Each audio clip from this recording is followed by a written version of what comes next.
Judge Harrison Sterling thought he'd seen everything in 30 years on the bench. But when he adopted the son of a man he'd sentenced to life in prison, he had no idea he was bringing home his biggest challenge yet. Judge Harrison Sterling was everything you'd expect from a man who'd spent 3 decades wielding a gavel.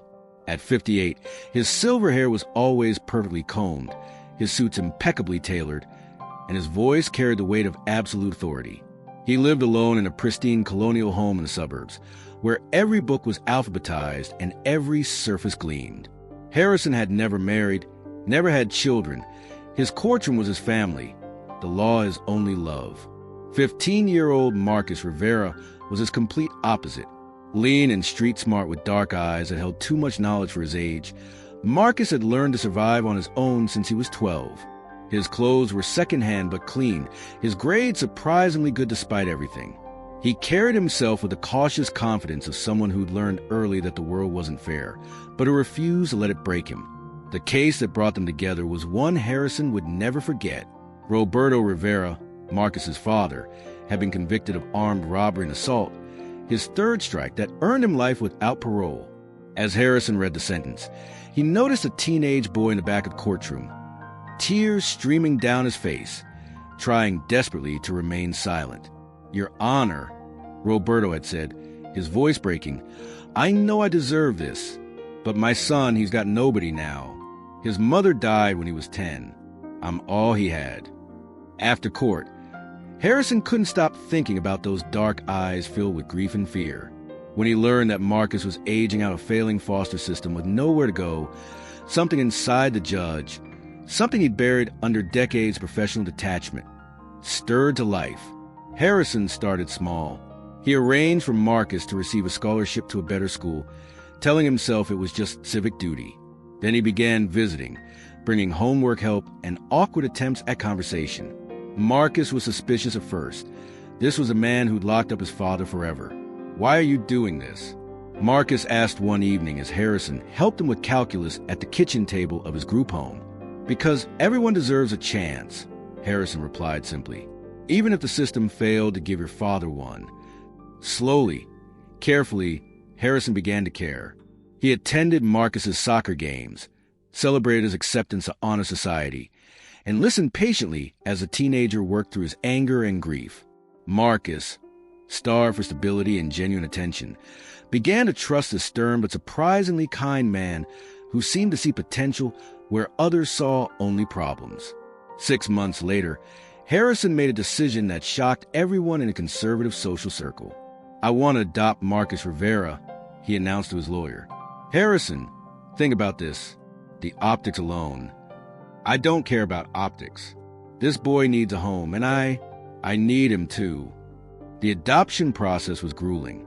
Social workers questioned Harrison's motives, colleagues whispered about his judgment, and the media had a field day with the headline, "Judge adopts son of man he sentenced."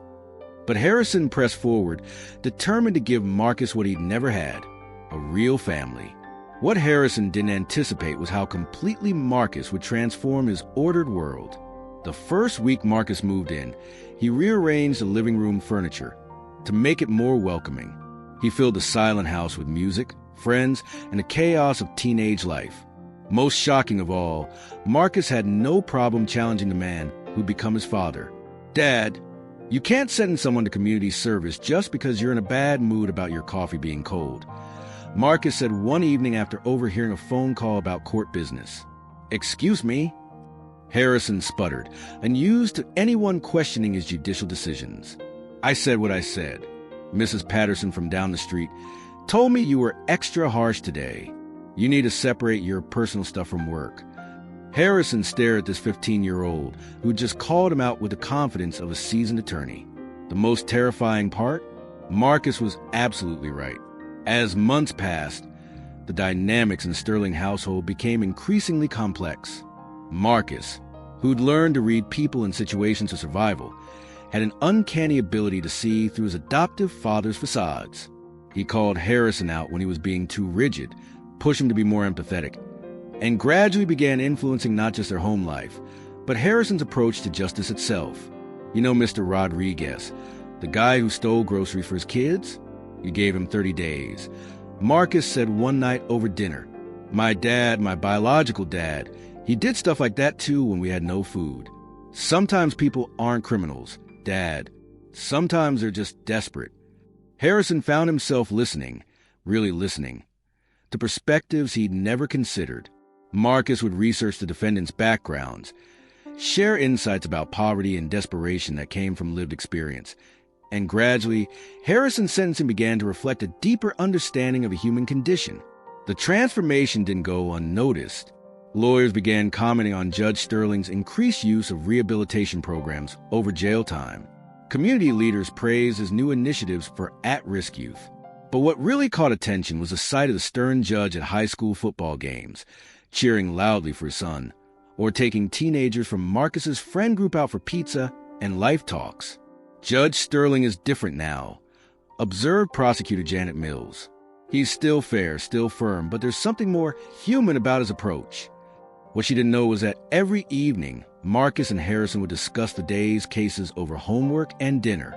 Marcus would ask questions that forced Harrison to examine his assumptions. Did that woman really have other options? What if nobody ever taught that kid any different? How is prison going to fix what's really broken here? The ultimate test came when Roberto Rivera filed an appeal. The case landed back in Harrison's courtroom, a massive conflict of interest that should have required his recusal. But Roberto specifically requested that Harrison remain as judge. "You're raising my son," Roberto said from behind the defendant's table, shackled but dignified. "You know him better than anyone now. You understand what it means to love someone enough to want better for them. I trust you to do what's right." The courtroom was packed. Media filled every seat. The legal community watched to see if Harrison's new perspective would compromise his judicial integrity. Marcus sat in the gallery, understanding that this moment would define everything about their future relationship. Harrison reviewed the case with agonizing thoroughness. The appeal had merit. Roberto's original lawyer had been inadequate, key evidence had been mishandled, and the prosecution had failed to present alternatives to incarceration that might have addressed the root causes of Roberto's crimes. "Mr. Rivera," Harrison said, his voice steady but heavy with emotion, "I cannot undo the harm you caused your victims. I cannot pretend that your actions were justified, but I can acknowledge that justice isn't just about punishment. It's about healing communities and preventing future harm." He reduced Roberto's sentence to 15 years with the possibility of parole, contingent on completion of education and addiction programs. The courtroom erupted. Some called it justice. Others called it corruption. That night, Marcus found Harrison sitting alone in his study. "You did the right thing," Marcus said quietly. "Did I? I may have just ended my career. Maybe, but you saved a man's life. You gave him a chance to become better. Isn't that what you've been teaching me? That people can change if someone believes in them." Harrison looked at this remarkable young man, his son, who had somehow become his moral compass. "When did you get so wise?" "I learned from watching you. The real you, not the judge you. The man who saw a scared kid in a courtroom and decided to take a chance." 2 years later, the Sterling household had found its rhythm. Harrison still presided over his courtroom with authority, but now his decisions reflected both the wisdom of experience and compassion of a father. Marcus, now 17 and student body president, continued to challenge and inspire his adoptive father while preparing for college. Their roles had become beautifully blurred. Harrison provided structure, stability, and the benefit of his experience. Marcus provided perspective, emotional intelligence, and the courage to question everything. Neither was in complete charge. They were partners in creating a family neither had expected but both desperately needed. Sometimes the greatest act of justice isn't following the rules. It's having the courage to rewrite them. When Judge Harrison Sterling adopted Marcus Rivera, he thought he was saving a boy. Instead, he discovered that sometimes the people we're meant to help end up being the ones who save us. In the Sterling household, nobody's in charge because they're both in charge of loving each other, challenging each other, and proving that family isn't about blood or authority. It's about choosing each day to show up for someone else, even when the world says it doesn't make sense. If you like that story, please subscribe for more. Thank you, and until next time.